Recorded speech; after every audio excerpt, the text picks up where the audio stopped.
All right. Hey, everyone. Well, I'm back in the United States. And it's good to be home.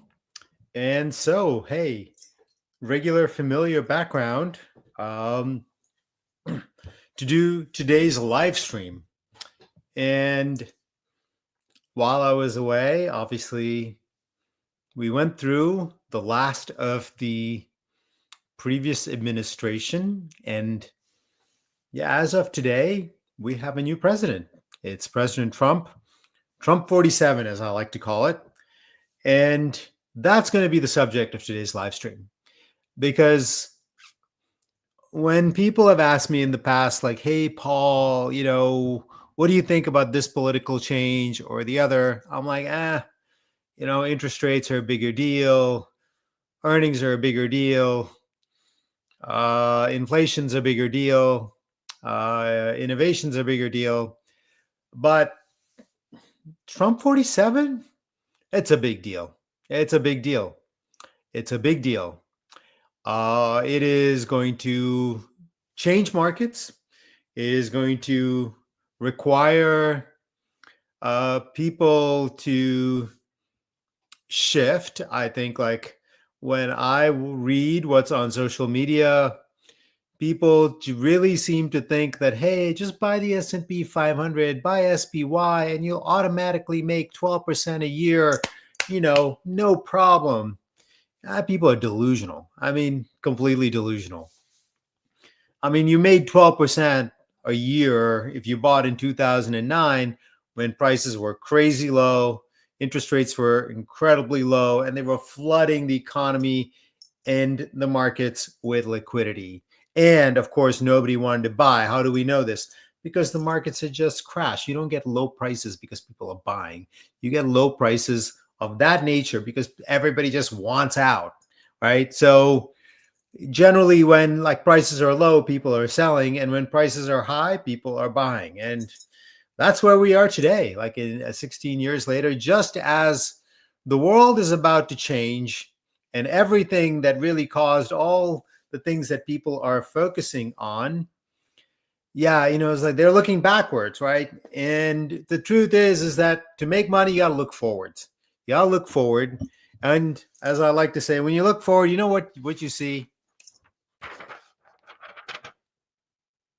A blank sheet of paper. Why? Because the future hasn't happened yet. So you got to look forward and you're like, okay, well, what is going on? How will it move forward? In what way? What things will benefit? I mean, in 2009, I was bullish. I was bullish. Why? Well, because I'd studied markets and I knew what a bottom looked like. I knew what low prices looked like. I didn't know necessarily exactly what was going to happen. I know, the perfect path, but I knew that if everybody had sold out already, and if anything that the government was doing, what were they doing? Well, the central bank was overactive, just flooding the markets with liquidity, right? So if that had like any chance of working, you knew that some of that was going to enter into the stock markets and it would lift prices higher. And it took a little time. I mean, they started cutting rates in 2008, but by February, March of 2009, I mean, the economy was sort of like still bottoming out, but the markets were starting to move. I mean, the markets are always a little ahead. Sometimes they're pricing earnings ahead. Sometimes they're pricing liquidity ahead, but they're always looking forward. They're always looking forward. And today I want to talk about, some, I guess people call them Trump trades. But I mean, I think that Trump actually just represents something that has been brewing for a while. I mean, this world that we have of globalization has been like sort of actually like breaking down slowly, slowly, slowly, slowly. And now we obviously have a president that is about to just be like, here's the hammer. And so we're going to see a world that is quite different than what we have experienced for the last 16 years. The throwaway S&P 500 just automatically doing 12% a year. Yeah, that was from a different point in time under completely different conditions. Instead, we are going to have a world of winners and losers. There are going to be losers. I mean, from 2009 to 2024, pretty much like if you held on to things and you just bought and held, the amount of liquidity pumped through markets, through the economy, meant that eventually, I mean, for some folks, it was obviously a long wait, but eventually it got to pretty much everything. Stocks went up, real estate went up, bonds went up, private equity went up. I mean, there was nothing that didn't go up. But we're not in that world anymore. I mean, we're not in that world. And I know that this is different than whatever you're probably feeling, what you're thinking, and what the vast majority of people are saying, which is that everyone's looking backwards and like cluelessly are telling you like yeah, the recent past is going to be the future. And I'm telling you no. Yeah, I mean the S&P 500, those kinds of bets, these standard bets that were sort of like cheap, easily accessible, especially if you bought early in 2009, 2010, etc.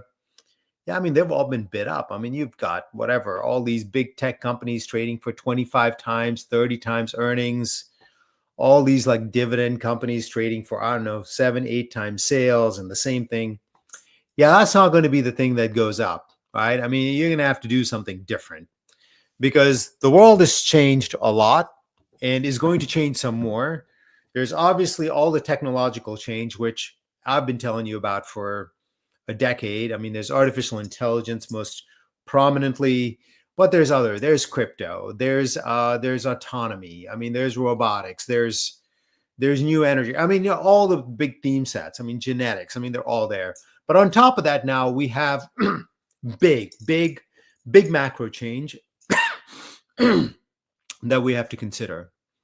And I'm going to talk about one particular trade that we put into some ATG portfolios, and we're going to add a second one tomorrow. I'm not going to tell you that stock, but well, I mean, I might cover it in there, but it's a very specific trade, and I can tell you, excuse me, the last remnants of this allergy thing that I got when I was traveling, and it's still there.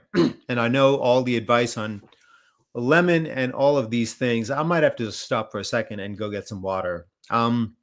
But before I get into more detail, let me do all of the legal disclaimer disclosure stuff, which is that this live stream and the content from ATG Digital is not investment or financial advice. It is presented to you as opinion.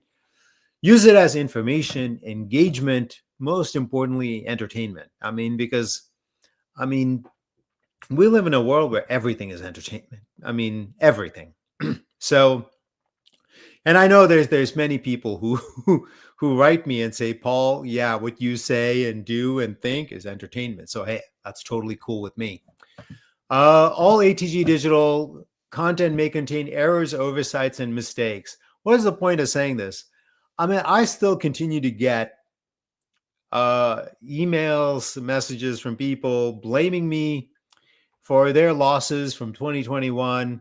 In other words, they assumed that I was going to be perfect. They assumed that every single stock pick was going to go up. They're going to never make a mistake. Hey, folks, memo to all of you. I am human. I am human. Not every stock is going to go up. Not everything I say is going to come out exactly right. If you bet on one stock, two stocks, three stocks, and they don't work out, I'll tell you, those are the odds. Yeah, you know, you have a good chance you might lose money. So this is why I always tell people, bet on a portfolio. The more you have, the more shots on goal you have, the higher likelihood of getting a winner and potentially a big winner. All right. Understand that investment operations have significant risks, meaning you can lose money and can lead to loss of your principal. I, the owners, employees, contractors of ATG Digital own, trade, transact the securities that are mentioned in this video and all the content from ATG Digital. I think that's self-explanatory. We do not take money from companies or crypto promoters, sponsors to recommend their stocks or crypto token. In fact, I got a message yesterday on my Substack, which I'll give you the link to, saying, hey, you want to exchange recommendations? In other words, I'll recommend what they send me, and then I can tell them something. And I'm like, I have nothing to recommend to you. I'm not going to do this. Why? I mean, because you know what? in the end, yeah, I mean, what are you paying for if you're a subscriber, or heck, what are you watching for? It's for my particular point of view. It's for my particular opinion. And to give that away, I mean, forget it. No, I mean, we don't do this, but there are a lot of people out there doing this. So there are a lot of folks like me on social media that have newsletters, that have all these things. Always ask, yeah, I mean, are you being paid to recommend this? So for better and for worse, for gain and for loss, what you're getting from me, from ATG Digital, yeah, it's our very unique point of view, and it's not paid for. It's all us. Our Substack, we've got over 6,000 subscribers now. 10,000 would be awesome. So hey, go and subscribe. If you had subscribed to the Substack, I can tell you, you would have bought Fannie Mae at what, 40, 50 cents? I mean, we wrote about Fannie Mae, I think like 6 or 7 times. Bitcoin at 15,000. So many ideas. I mean, of course, we weren't perfect, but we put out our ideas, like full ideas. We don't hide it. We actually give you basic analysis from which either you can do more work, but you could definitely take a shot. And we've obviously made people like a lot of money. My podcast, which is called Bald Man Speculating, kind of focuses on macro. And actually, I touched on what I'm touching on today earlier, I mean, late last year, as I saw this trade unfolding. So I checked that out. That's for free as well. And obviously, I'm on YouTube. Finally, social media. I am quite active on X. We are quite active on Instagram. You'll know which messages are coming from me. It's either a photograph of me traveling, sometimes with my Cybertruck, and then I like to do these whiteboards, which like a simple message where I kind of cover like the signature trades, like Bitcoin, Tesla, MicroStrategy. I'll just put out these messages that kind of get to the point. So it's worth following there. And then finally, Facebook. I'm quite active. I do a monthly Facebook live stream, and then Dean posts things, and I post quite a few things on Facebook as well. Finally, if you want an actual subscription, what do you get for an actual subscription? Well, you get trades, you get access to the portfolio, you get weekly updates. I do video updates. The team does written updates. We've got 4 different portfolio tiers: silver, gold, platinum, and diamond. And the silver tier starts at $9.99 per month. All right. With all of that said, well, let me leave this up. Going back to sort of what I was talking about at the beginning, we are no longer in the era of the bull market that everybody now wishes that they invested in, right? Why do I say that now wishes? Because I joined I was running a hedge fund in 2009. And I know even professional investors, I mean, the hate I got for telling people that this was a great opportunity to buy, I mean, it was unbelievable. When I left the hedge fund world and started into the newsletter or financial content business, I remember writing something telling people to buy stocks. Oh my God, the hate that came back in response. I mean, that was crazy. It's kind of like no different than now. Like if I tell people like, hey, I don't think the S&P 500 is going to do very well for the next, I'll say at minimum 7 to 10 years. People don't want to hear. People don't want to hear. So, I mean, that's pretty much on point with my experience, which is that high prices make people happy and make people want to invest. Low prices, which is where you should buy, make people unhappy and angry and pissed off, and they don't want to buy in. So like our emotions are almost perfectly inverted to being successful investors. I can tell you, if I was pitching whatever stock at 30 times sales, whatever, people would be like, that's so great, Paul. What a genius you are. This is great. Why? Because it confirms their point of view.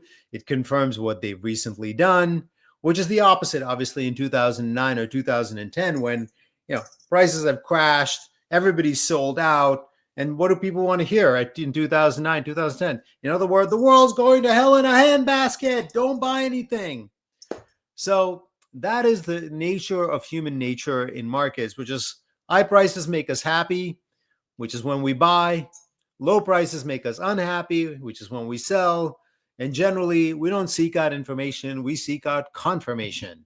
In other words, we want somebody that will confirm what we think.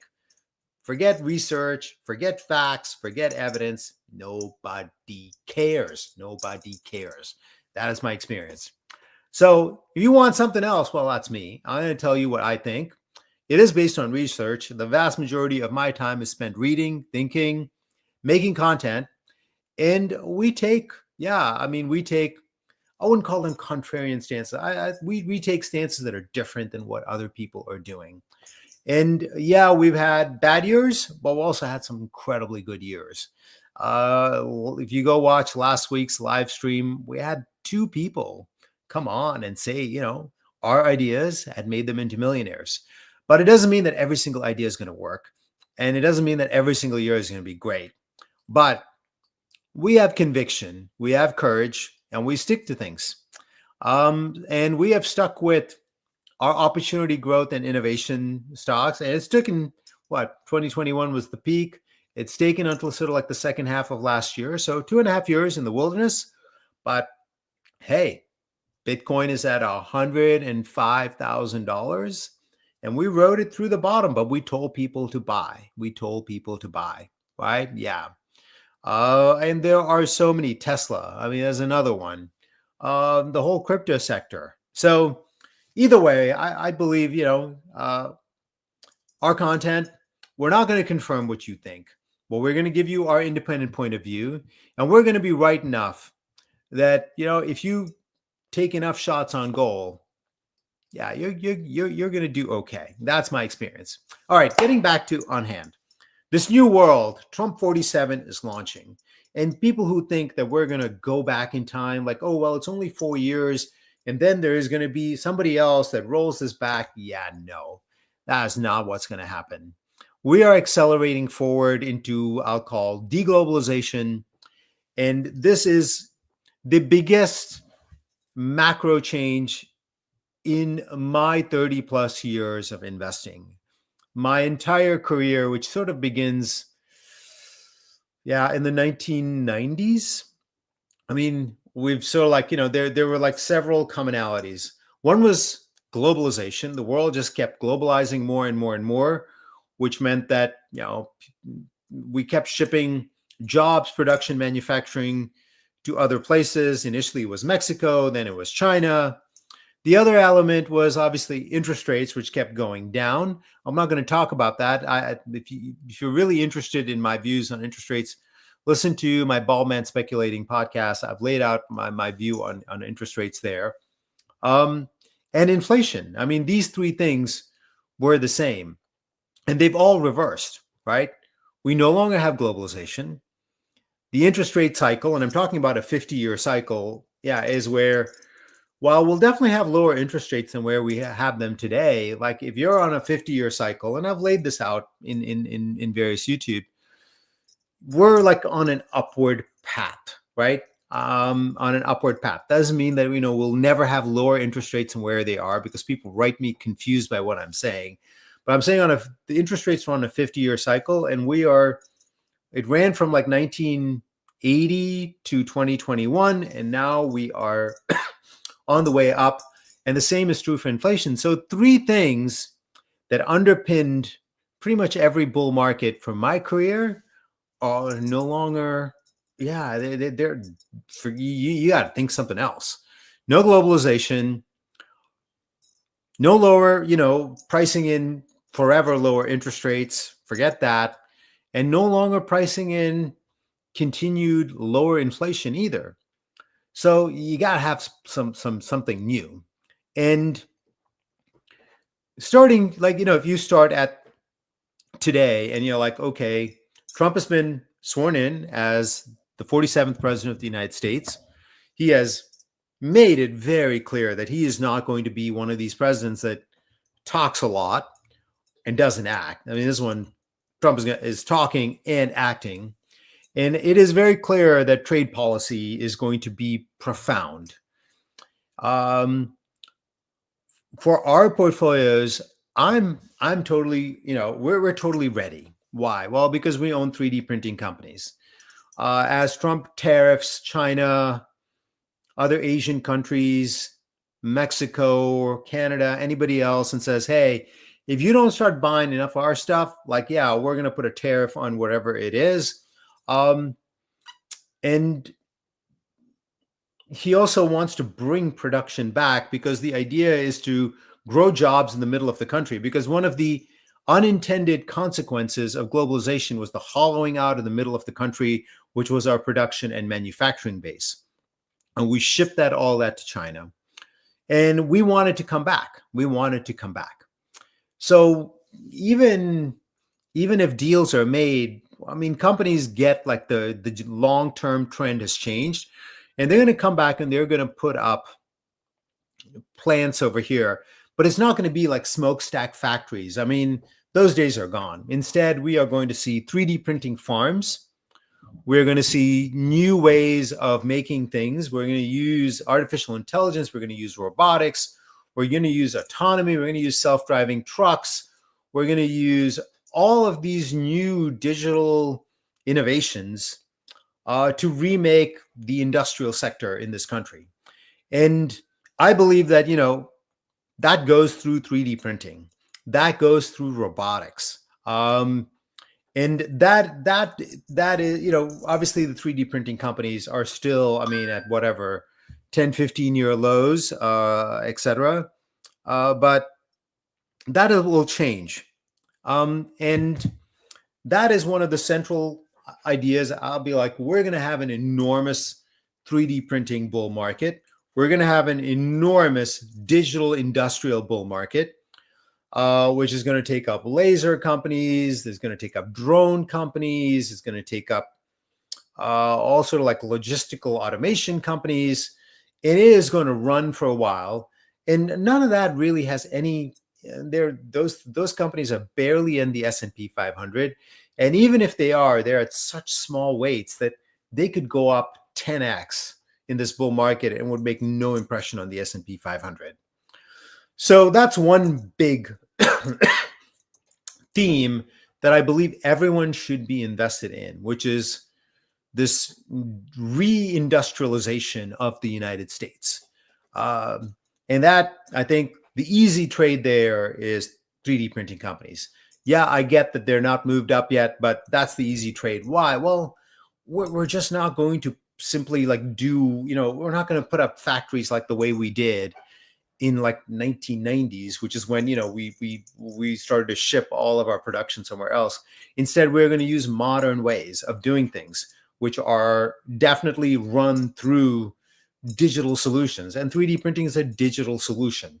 So that's like an easy no-brainer. I think automation, that's an easy no-brainer. Robotics, easy no-brainer, right? 3 years from now, people are like, oh yeah, that was so simple. It was so clear. With Trump, they were going to bring all the production back. Okay, so that's one major place that I think you got to have money invested in it. And to invest in it, you got to be forward looking, because when you look at 3D Systems or Stratasys or Proto Labs or UiPath or Aurora Innovation, and those stock charts don't look that great. I mean, some of them have gone up recently, but you do like a 3-year chart, you're like, Paul, these things are utter disasters. Why would you want to invest here? I want to buy something that's up and rising.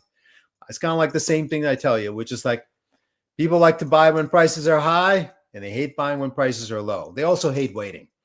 This is my other experience.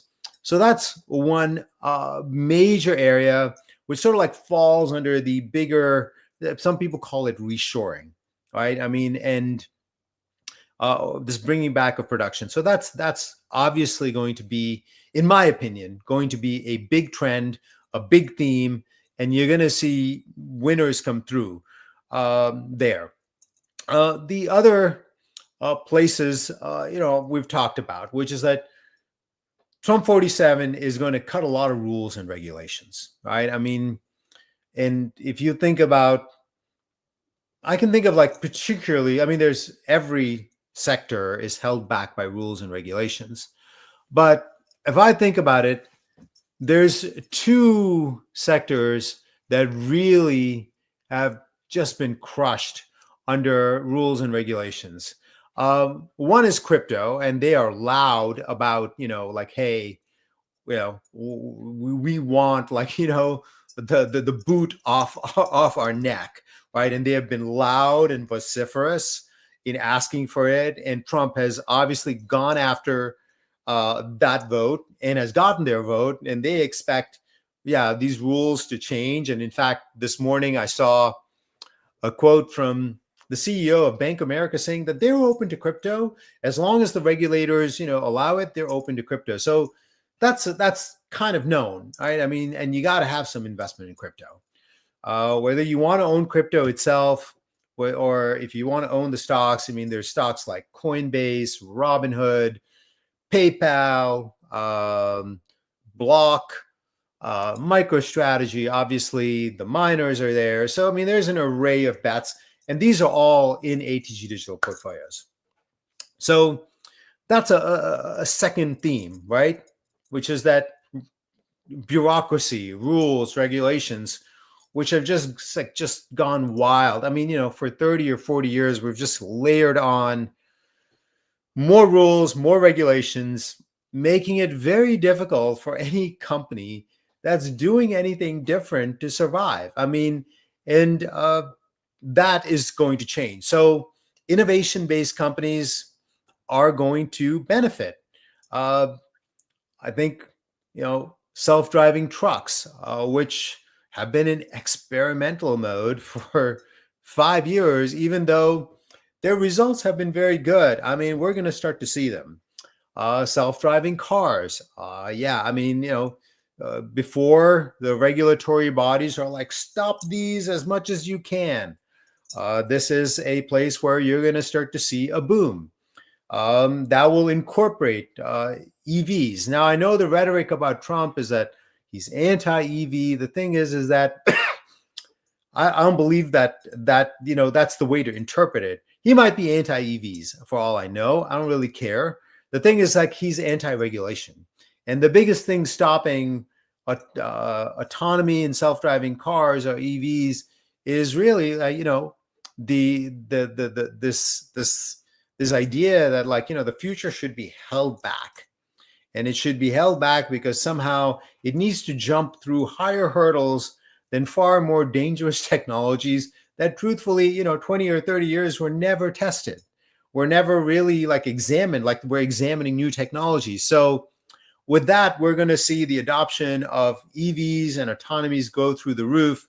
Yeah, and subsidies, EVs don't need subsidies anymore. I mean, the idea, the vast majority of EVs, you compare a Model 3 to an equivalent, Model 3 is cheaper. You add subsidies on top of that, it's way cheaper. They don't need subsidies. So yeah, good. Let them cut the subsidies and let everyone compete. That is the ultimate goal, really, of a capitalist economy. We want competition. We want competition to come. We want people to compete. We want the best products to win without the government, like, sort of putting its, like, nose in there and saying, I'll favor this one. I'll favor this one. We'll have some regulation that kind of benefits this one. So this is a second theme. Less bureaucracy, fewer rules, fewer regulations, cut them back. And that is a huge boon for pretty much any innovation company that has been held back by these rules and regulations. The third one is like a reordering of the world. I mean, for what, like the better part of 30 years or so, I mean, you essentially wanted to be, I mean, in the US, you wanted to be in assets of various kinds that benefited from, like, a rising tide. And then you think back, like, well, I mean, when this kind of globalization really took off in the 1990s, does anybody even remember what the hyped market was at that time? It was Japan. Yeah, I mean, remember, like, the frenzy to learn Japanese in the 1990s, how they were going to rule the world. Remember, they bought Rockefeller Center, they bought all these things. And then what happened? Well, the Japanese markets essentially went into like a 30-year bear market. A 30-year bear market. And I don't mean like, if you bought at the top, right, in the 1990s, you're back to even today. Just think of that, 30 years to get back to even. In other words, not if you bought at the bottom or you bought the top in 1990, you're even today. So why am I bringing this up? Let me just do a few charts and show you why. Let's see here. Yeah, I'm a little out of practice from not being at my desk. All right. I am not recommending the stock. It just happens to be here when I was looking at it. But let me do. Okay. I'm just going to put this one up because this has been in our silver tier portfolio for like, well, let me see. Hold on. Has it been here? SMFG, we put into the portfolio September 6th, up about 18% for us. So what is this? What is this very long Japanese bank? Why am I bringing this up? Well, one thing that happened through this 30-year like bear market for Japanese stocks is that they went through a period of extraordinary deflation in asset prices, and they pumped as much money as they could, and it didn't work. It didn't stimulate the economy, didn't really stimulate their asset markets, and the value of their assets essentially got destroyed. And they consolidated their banking system essentially into 3 big banks and 1 investment bank. Yeah, that's, I mean, it's almost like the Great Depression times 3. I mean, it has been brutal. No one today can imagine Japan being a good trade of any sort. Now, I mean, there is Warren Buffett has been actually buying up a different group of Japanese stocks. And I started to notice something, which is that these companies, and there are 4 major financial banks, and somebody's been buying and bidding them up starting last year. So I started to dig in.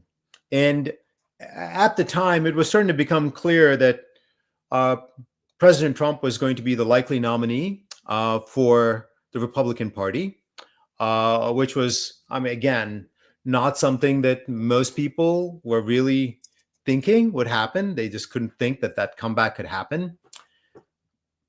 And he was already on record as saying, well, if I come back into power, there's going to be tariffs. We're going to balance global trade.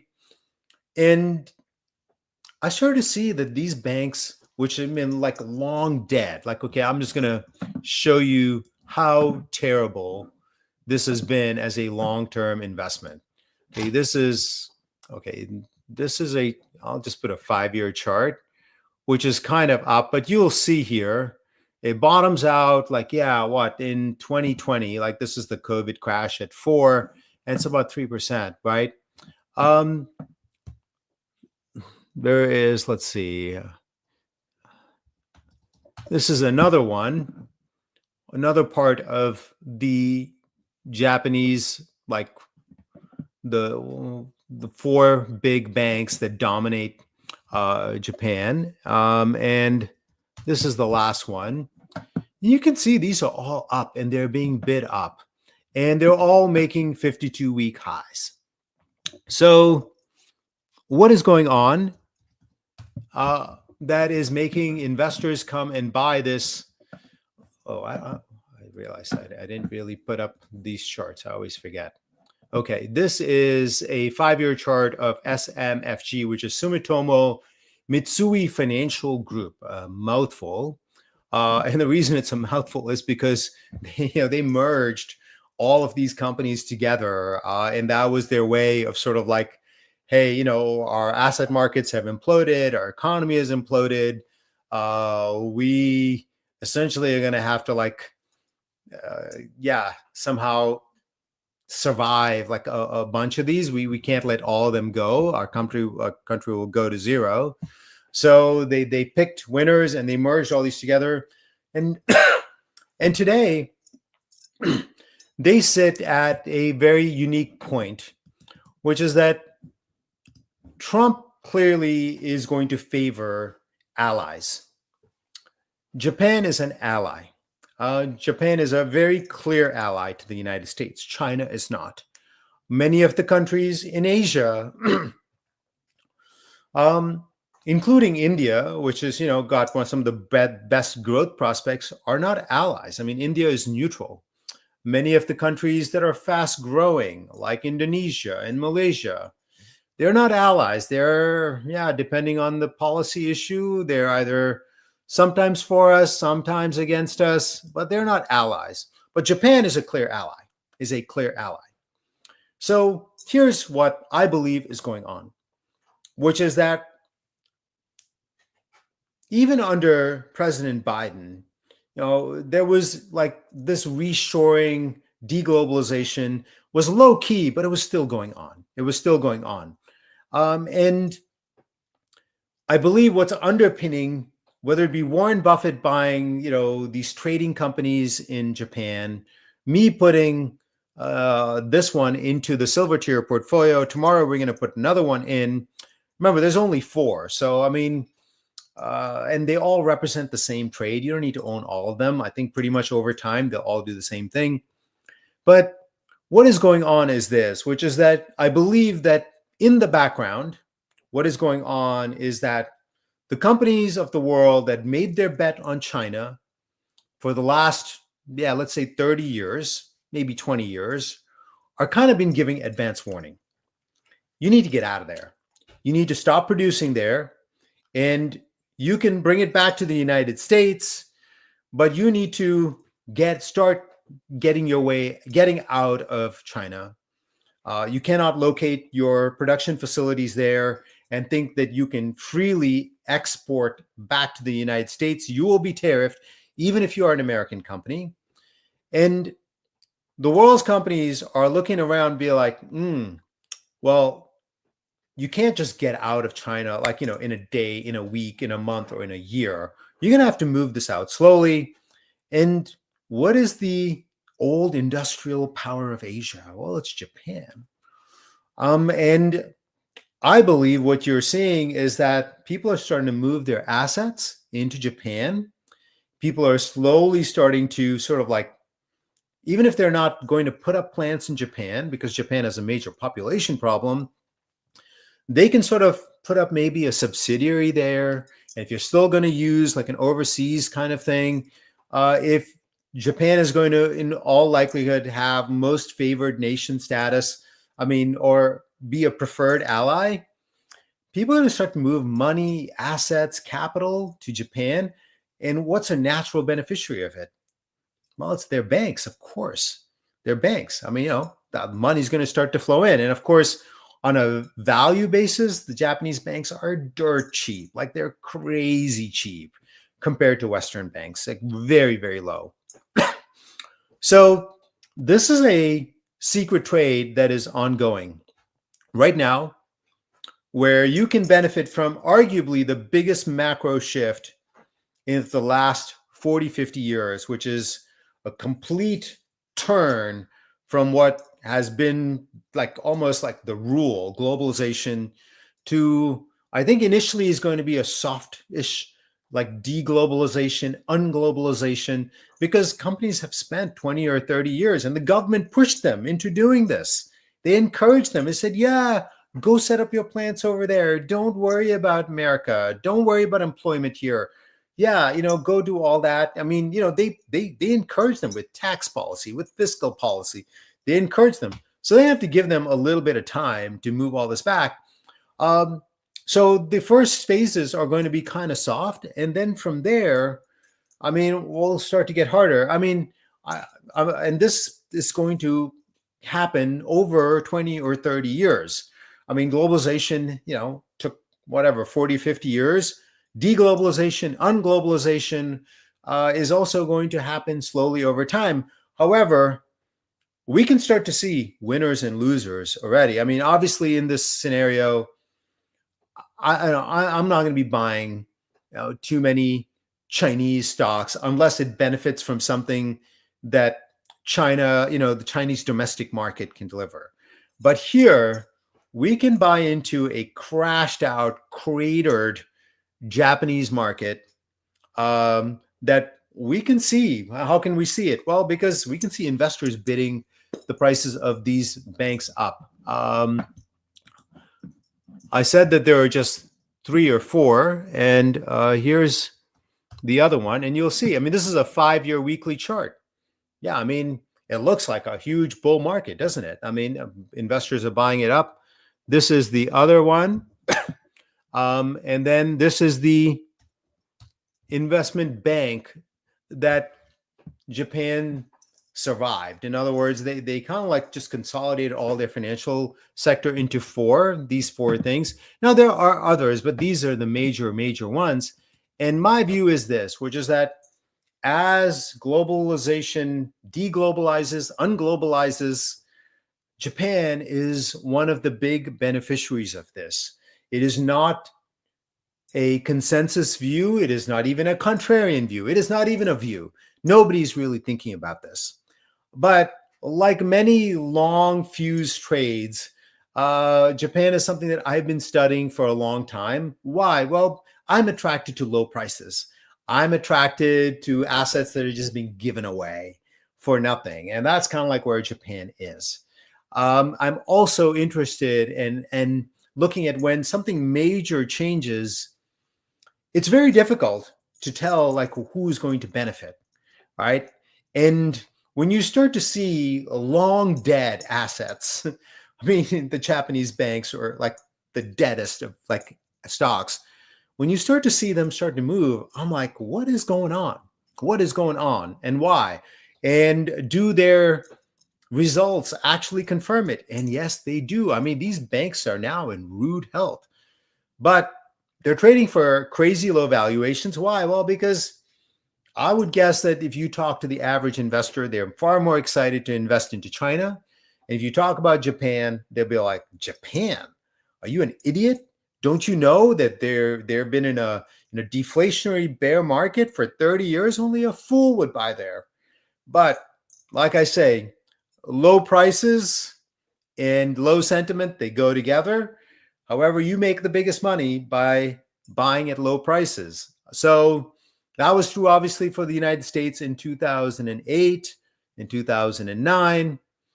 And in my judgment, with Trump 47 been sworn in yesterday, a very clear change of direction in trade policy, arguably the most momentous one since globalization, which some people start the clock with the fall of the Berlin Wall. Some people start the clock even earlier with Nixon and China. However you want to talk about it, it's a major change. The vast majority of people are not focused on this. Why? Well, because we naturally look backwards. But when we look forward, we can see this is the beginning of a new era. Ugh, I hate using those words, but let's call it a new era where you want to be exposed to investments that benefit from unglobalization, deglobalization. You want to be exposed to investments that benefit from deregulation, cutting of rules, etc. And generally, you just don't want to be in the thing that has gone up. And that's pretty much what the S&P 500, that's all the things that dominate that. I mean, I like some of these big tech companies at 20 or 30 times, they may not be done forever, but like who's going to pay 50 times earnings for these? Maybe there's few people that will, but unless that's true, the S&P 500 is not going to do very well.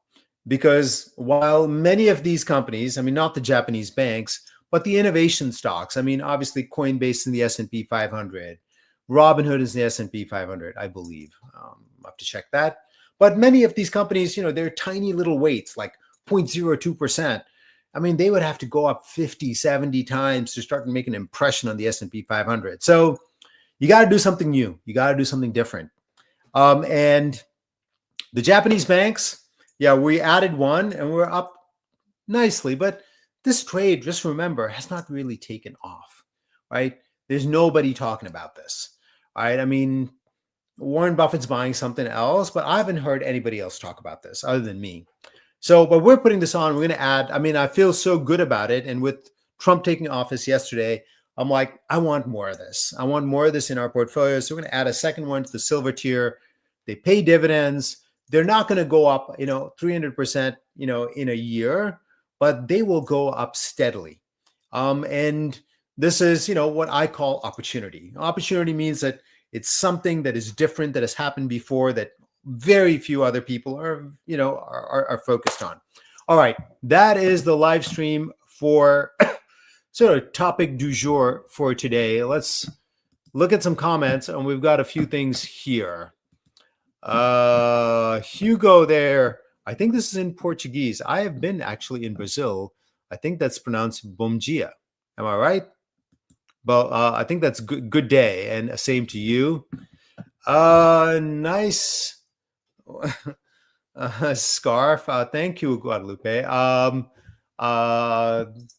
What cryptos do you believe Trump will help exceed? I think you're asking me what cryptos. The thing is, like, I mean, you don't. I mean, I'm sure you've heard that he has floated his own meme coin called Trump, which was up, I don't know, like something many thousands of percent in a day. There's no particular, I think, you want to own the big ones: Bitcoin, Ethereum, Dogecoin, the big decentralized finance coins, Uniswap, Maker, Chainlink, and others. People looking for one or two, I don't recommend that. Why? Because you can be wrong. What you want to do is buy a portfolio, because it's not going to be a straight line. Not everything is going to go up, and there's always going to be some surprise winners. Do I think Materialize has the same future growth as 3D Systems? My general experience in markets is this, which is that when a sector takes off, eventually pretty much everything benefits. Everything will benefit. It comes in slightly different layers, but everything will eventually benefit. The earliest ones to benefit have actually been, let's see, we got this in gold tier, which is Zometry and Materialize is up for us 46%. We put it into the gold tier portfolio on June 10th. So the answer to that is yes. I believe that they will benefit along with anyone else that survived the most brutal bear market in 3D printing stocks. Kevin, who's a regular live stream listener, thank you for attending, sir, and good afternoon to you.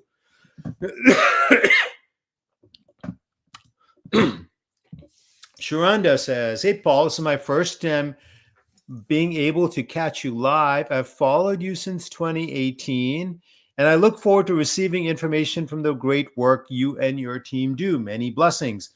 Thank you so much for your message.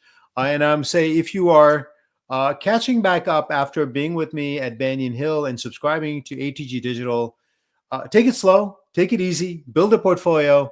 Don't bet on one stock. I'm not God. I'm not perfect. I make mistakes. Take as many shots on goal if you can. 5 is not enough. 10 is not enough. 20, 30. Put small amounts in each and let them run. You take that many shots on goal, I think you're going to have a few big winners. Here comes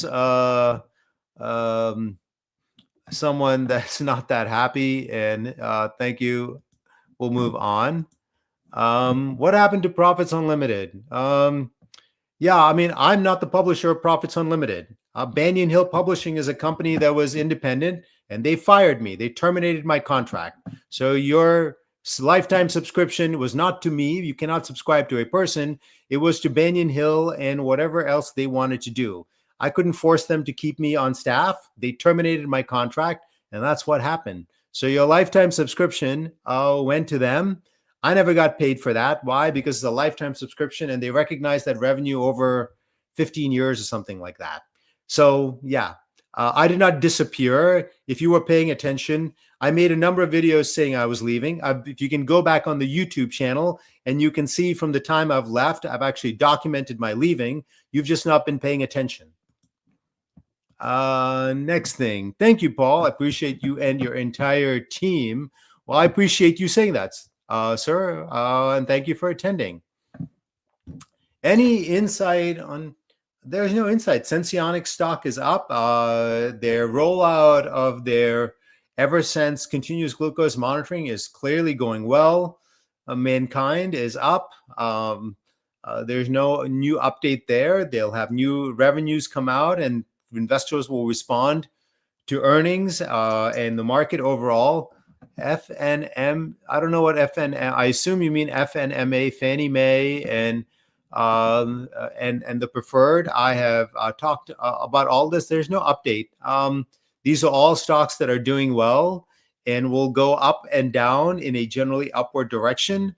Just because the prices move down doesn't mean that anything's changed. The market moves up and down, and that is in the very nature of all stocks. So, I mean, these are all in our various different ATG digital portfolios and doing very well. So if you're a subscriber, keep subscribing. If you don't want to pay, you just want to get free information, check in with me when there's something actually new to report, and I'd be happy to answer that question with something more substantial than what I have to say. Welcome back. Nice to see you amongst your books. It's good to be back amongst my books and in my regular spot. And I appreciate your good greetings, sir. Thank you. Am I still BOP on XTZ, which is a crypto called Tezos? Yes, I am. But I would tell you again, making single bets with large amounts of money and then expecting good things. I am not perfect. I am not God.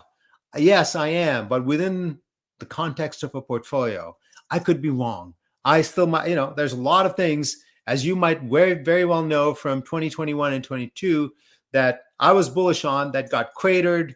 Some of it has recovered, some of it is not. So when people ask me this, it always makes me think that people are betting on too few things, that they're very focused on one thing. So I'll say yes, but within the context that I can be wrong.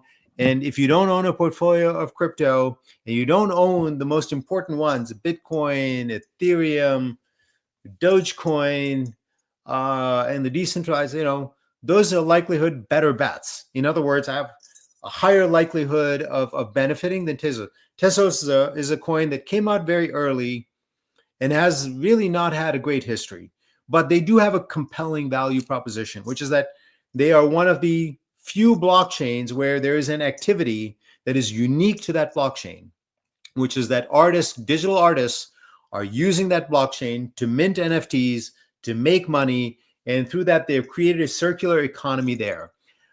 If that reasoning is correct, then Tezos is going to boom, sooner rather than later, maybe later rather than sooner. I don't exactly know, but that's my viewpoint. Raul, regular live stream watcher. Hope you had a good trip. Any color? There is no color. People expecting that just because there's price movement, that something has changed. Please shed this point of view. There's always a seller. When you have something move up 200 or 300%, and there's always somebody that wants to get out. When they want to get out, the market will push down. People are addicted to news. Every piece of price movement doesn't necessarily indicate anything changing. It can just be the interaction of buyers and sellers with the market. I mean, sometimes it obviously can be information, but look, President Trump has said for some number of years now, actually from term one, he's going to set these companies free. Nothing's changed. If he says, hey, I'm not going to do that, then obviously something would have changed. But he's consistently said that now for the 4 years he was in, from 2016 to 2020, the 4 years after, while he was sort of like, in the wilderness, And everything that I have seen indicates that they're going to set free. Doesn't mean that it will only have up days. No, you will definitely see where stocks go up and down as people buy and sell. So there's no update necessarily. Uh, Joyce, joining late to answer this question, do you think MicroStrategy share issuance will be dilutive to the stock price? Well, I mean, there. I think today, let me see if I can find it. Shareholders gave him approval, him meaning Michael Saylor. Um, let's see, they gave it approval to issue as much as I think what is it 10.3 billion shares, I think. I can't find the post here. Let's see here. I can't find the post here, but on X, but it is dilutive in terms of number of shares. However, if you have the viewpoint that Michael Saylor does, which is Bitcoin is going up forever, and if you can extract as much money from people to buy it when it's whatever at 105,000, and you have the view that I think Michael Saylor has said that he expects it to be at 14 million. I can't remember when, and then it goes up from there. Well, you would issue as many shares as you could. You would issue as much convertible debt as you could. You would issue as much convertible preferred to buy it at the lowest price. It would not be dilutive in the long term, assuming that he's right. And I think he's right. So yes, it's dilutive in the short term, but it's not dilutive in the long term because it's buying an asset that is appreciating and is going to keep appreciating. So to the extent that shareholders get that, and they seem to get that, it is the answer is yes, short term, no long term. Agnes, hi from Paris. What do I think of OUST right now? I have to relook at it. When we sold it out of the portfolio, sometime last year, when Elon said like, "Hey, there's no real need for LiDAR with self-driving cars," and that has mostly been right. Now, Google and Waymo use LiDAR on their robo-taxis. We have to see, like, hey, Google has filed to put their robo-taxis in an additional, I think, 4 or 6 cities.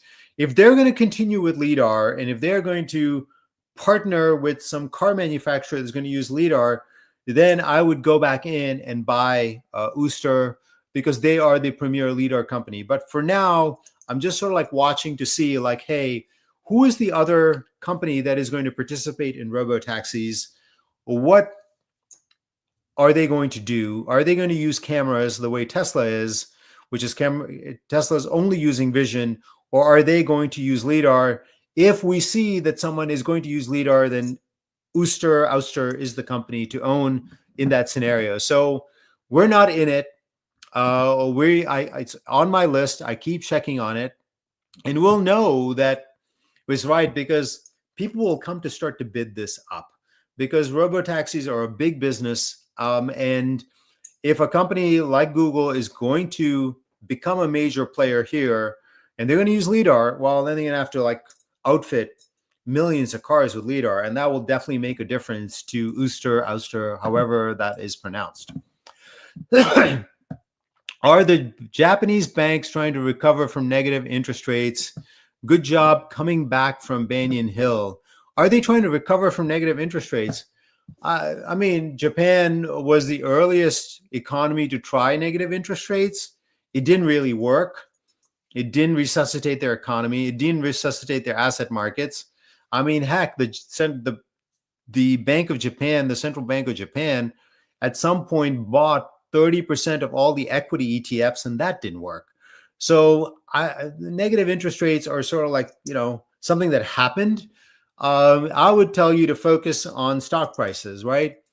If the Japanese banks are making 52-week highs, there's a buyer, right? That has conviction, has courage, and has capital, and they're willing to buy at new highs and keep buying, bidding it higher. That, in my experience, is the best signal that you can find. Um, uh, so that's what I would keep focus on. Japan, has no longer in negative interest rates. They have inflation, so they're going to raise rates higher. And being that their asset markets never benefited from low interest rates. So, I mean, rising interest rates, which would lift, the value of certain assets, would actually be good for them. So I don't know if that's an answer to, are they trying to recover? I don't think they're trying to recover. I think the Central Bank of Japan is setting policy for what it thinks is right. And investors are looking at these companies in some way and bidding them higher, either for the reasons I laid out or for other reasons that I'm not aware of. We're in the greatest time in history. Do you agree we could see one of the best financial times ever? Depends on what you mean. I mean, I don't think that people buying the S&P 500 are going to see the best financial time ever. I think this is a index, and I think the big indices are going to stay stagnant for, I'll say, 7-10 years.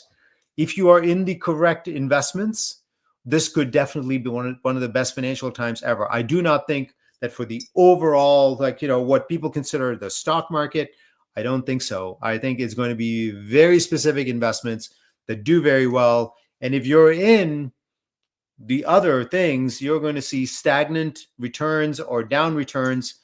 So, it really depends. JD Soccer, thank you for your valuable insights. Currently at plus 326% gains on Fannie Mae. Damn, that's hot. That's awesome. I think like in the official diamond tier, we are at, where are we at? No, I'm sorry, gold tier performance. Fannie Mae, yeah, we have it at $1.42 and it's at 680. So that's 378, and we have Freddie Mac at $1.50, and then it's at 609, so 306. So you're doing well, and we are happy that you are. Fannie Mae is a good example of a similar non-consensus view. And remember, like, I put Fannie Mae and Freddie Mac into whatever portfolio at Banyan Hill, and which was merged into what we call the gold tier now. And for the better part of 4 or 5 years, it did nothing. Why did I stay in? Well, because I had a lot of conviction, which is that these companies are real companies. They do something real. They're effectively monopolies. And I was like, there's no way that they're worth what they're trading for. But this is one of the tricky things with stock picking, and which is that you can be early, you can be late, you can be in between. But when something has outside upside, it's worth it to stay in it, which is why we stayed in it. So I'm stoked that anyone that watched the live stream right before the election, and if you acted, you're up big. And I expect the same for what I laid out, which is these new policies that are going into place, deglobalization, rules and regulations, the world changing, the axis of trade and politics changing, benefiting a whole new set of investments than what really has, went before. I mean, I think in a few years, people will be like, hey, Paul, I bought whatever, Japanese bank, and I'm up 150, 200%. Same, crypto and all these things. So tap the subscribe button, give us a like, and subscribe to atgdigital.media.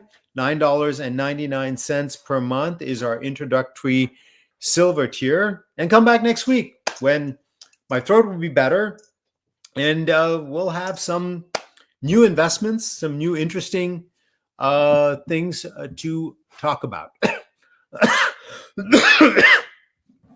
One last question here. This is from John again. Do I have a rough price target for XRP? In a live stream that I did, I'm going to say 3 or 4 months ago. I don't remember exactly when. I said that minus the SEC lawsuit, XRP would probably be trading at the equivalent of Ethereum. And at that point, I laid out a price that, using that methodology of $7 or $8. But I expect Ethereum in this current cycle to also appreciate. So I think that's like a starting point for me, $7 or $8. I've thrown out, well, I've dabbled with the idea that maybe it goes to, I don't know, $30, which seems crazy high given how many tokens are out there. But who knows? I mean, if Trump token can go to 18 billion in a day, anything's possible. Anything's possible. We'll see. Fannie Mae up 344 and 299. Yeah, I mean, it's gold tier here. And truthfully, it was not in true momentum because this was a special, I think it was in, we had so many different services. I'm beginning to forget what it was called. I think it was called $10 million portfolio. I don't know. It was a special situations trade, but either way, congratulations. Well done. And if I'm right, there's more coming. All right. That is the live stream for today. Thank you for attending. Consider subscription to ATG Digital Media. If you want updates on these ideas, well, I mean, I do updates for all the tiers. We've got, the team doing updates as well.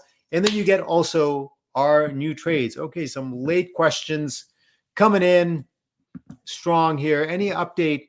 There is no update. I mean, volatility doesn't require an update. I mean, prices move all the time in response to the underlying conditions in the market.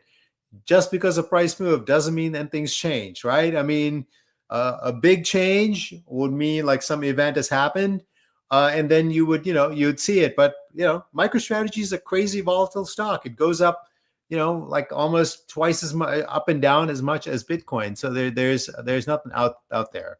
And another old school regular, a pulverizer. Welcome back. All right, with that, I'm going to end it here. Thank you all for attending this live stream. Subscribe, like, come back. This is Paul saying thank you and goodbye.